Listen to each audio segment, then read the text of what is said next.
Да, имавме веќе став околу ова прашање и утрово.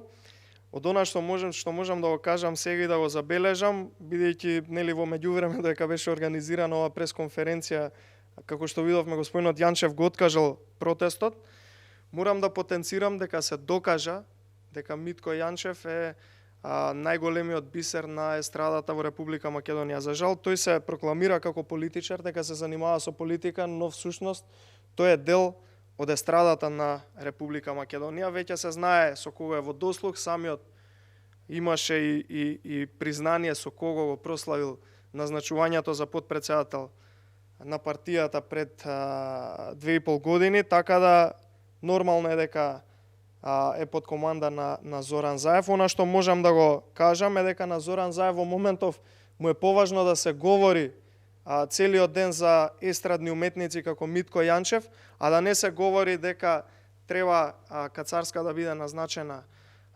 за судика, дека секојдневно починуваат десетици луѓе заради неспособноста на Филипче, дека државава се задолжува со сериозни бројки, јавниот долг преминува сериозни бројки кои што се не ставаат во ризична зона нас како држава, така да се што би било поинтересно од овие работи кои што ги набројав да се говори, вклучително и овие естрадни изјави на Митко Јанчев, е подобро за Зоран Заев отколку да се говори за реалната ситуација во држава која што за жал е премногу сериозна и треба навистина да се запрашаме каде плови овој брод на Зоран Заев. Добро, да е откажено поради тоа што Комисијата за заразни болести кажала дека е критично да се прави протест. Што опозицијата ВМРО ДПМН направи по тоа прашање? Вие имавте протести, без разлика што кризата со пандемијата е друга, присутна е, имавте неколку протести.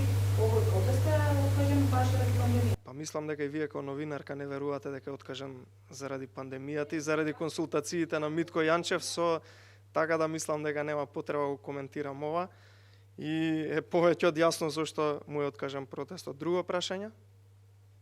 Нема? Благодарам.